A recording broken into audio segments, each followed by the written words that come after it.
Good morning, dear friends. We are invited to a new day, to a new beginning, and we rejoice with it. What a joy, what a privilege. There are many who want to be here, experiencing this very incarnated life. They no longer can. One day we will no longer be here either, and that's not sad either, because life goes on. But this moment has treasures that we need to discover. Treasures we cannot be ashamed of. And that's what Emmanuel is going to tell us in chapter 51 of the book, Vineyard of Light.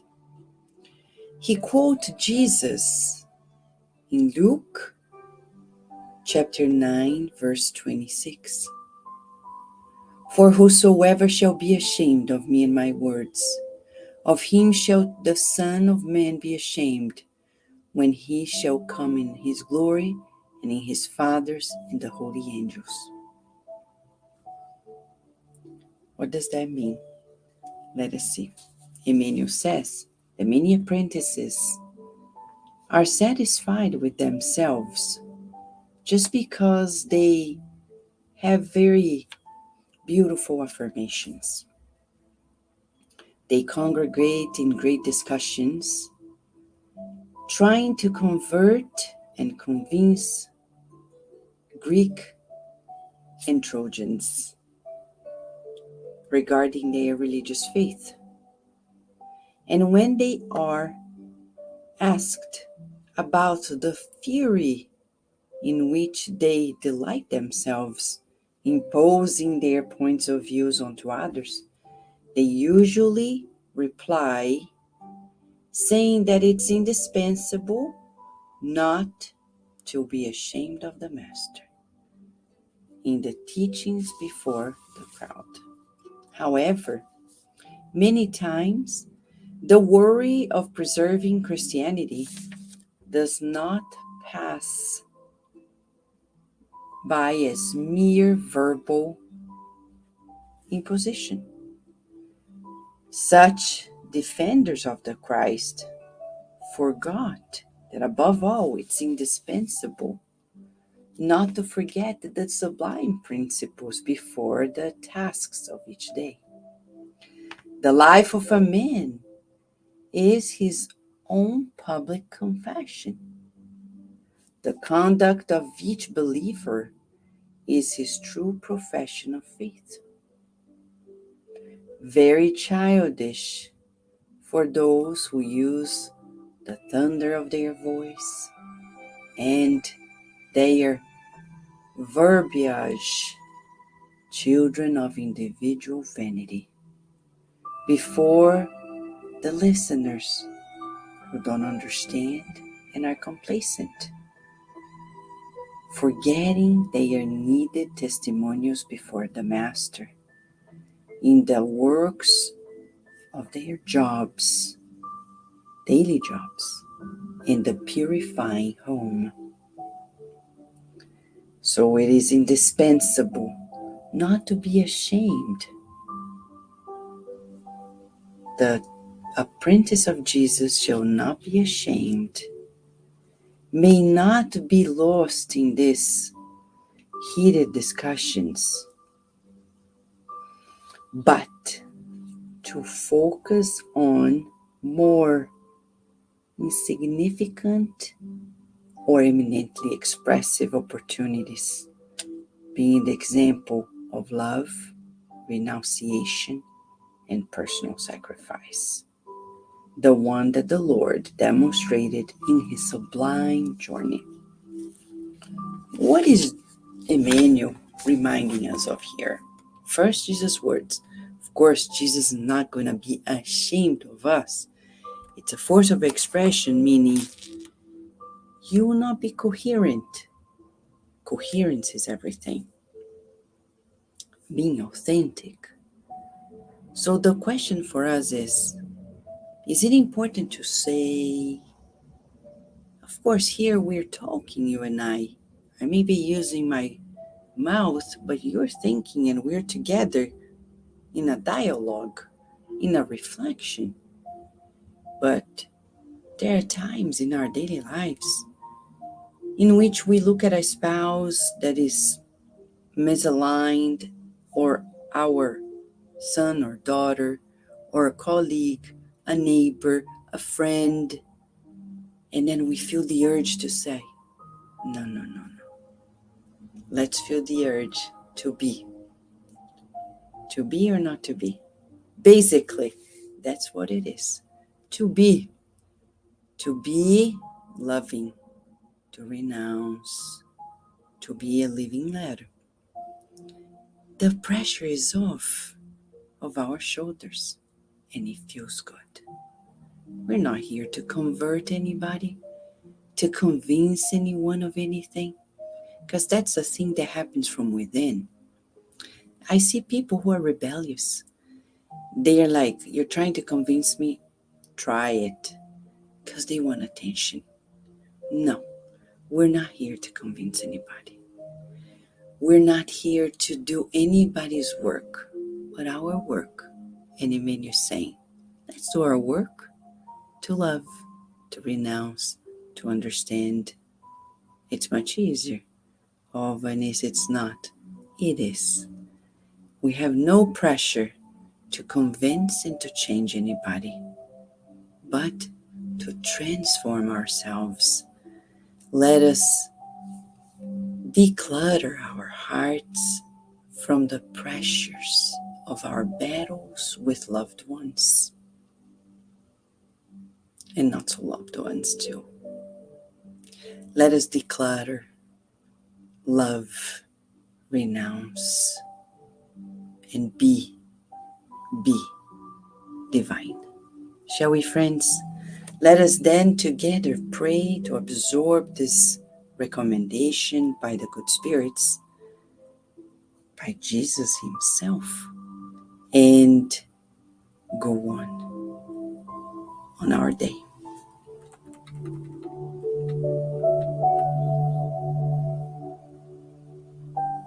Thank you, Master Jesus, for teaching us coherence and authenticity. We want to be authentic, loving, and caring. We want to be with you in your loving light. Today, we want to emanate more loving feelings, less judgmental ones. Be more careful with our words, substituting negative ones by positive ones, being an encourager, but most of all, igniting the light of God inside of us as you taught us. Not so much saying things, but being divine as you've taught us. How can we express our gratitude to you, Master Jesus? What would be of us were it not for you coming to us and reminding us of our essence? Today, we want to forgive and forget all evils. We want to let go of the past, blessing it. Declutter our hearts from resentment, vengeance, hatred, indignation. And we see inside of us flowers of love, of peace, of understanding, of kindness, ready to be offered to everyone we encounter, to everyone we think of, to everyone we talk to everyone we write a message.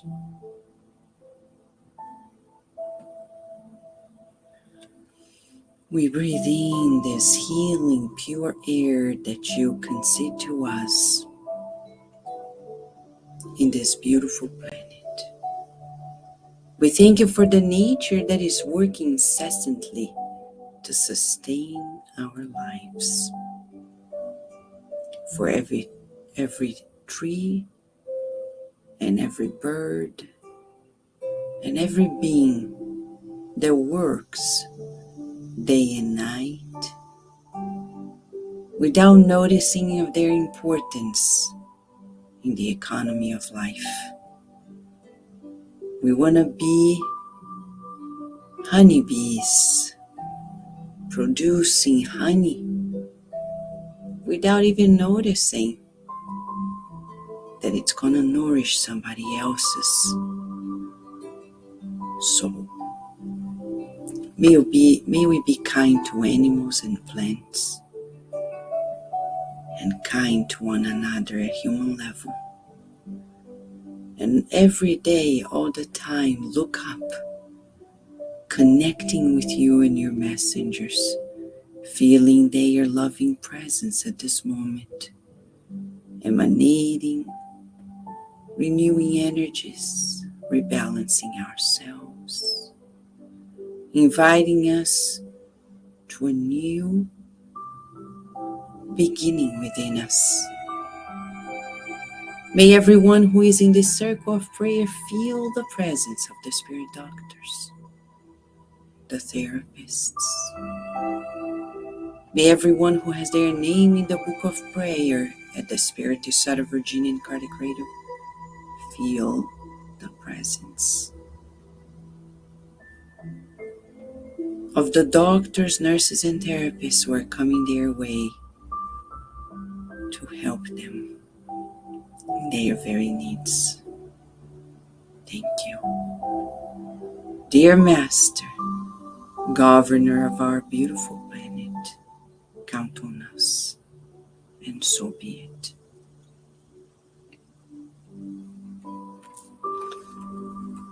What a message for us, huh? Saying, come on, the coach of the planet is saying, friends, no pressure onto convincing others, but focus on being. Sometimes we're so anxious to doing, we forget to be. Let's be divine. Let us allow love to flow through us, more through our thoughts, feelings, vibrations than words. And if needed, as St. Francis says, we use a word. Thank you, friends, for being here with us for this circle of togetherness in the good. Thank you, Camille. Yes, this message is much needed today. Thank you, John, De Rosa. Thank you, Slavic. Thank you, Anna. Thank you, Beth. Thank you, Narciso. Thank you, Lou. And John says, focus on the good in each one to stay on the divine path. Amen. May we have a glorious day. And hopefully we'll see you later at Cardiac Radio.